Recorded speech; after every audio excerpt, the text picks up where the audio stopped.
Let's look at a macchiato. Macchiato roughly translates as mark or spot in Italian, reflecting the stain left by the milk so the barista could quickly distinguish it from an espresso. Here's how to make one.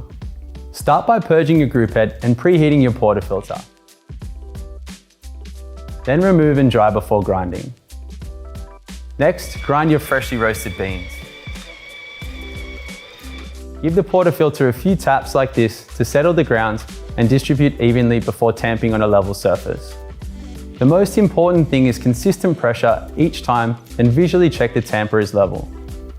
Use the razor tool after tamping to ensure you have the correct dose.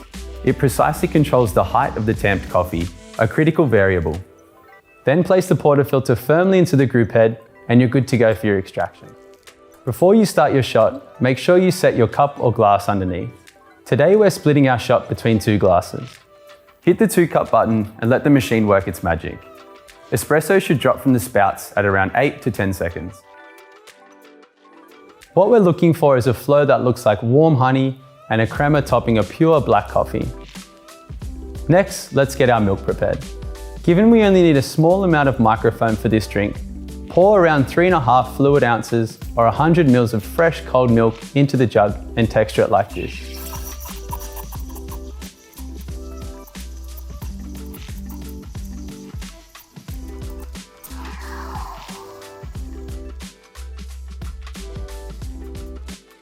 Once done, don't forget to purge the steam wand to clear remaining milk inside the wand and give it a wipe with a nice damp cloth.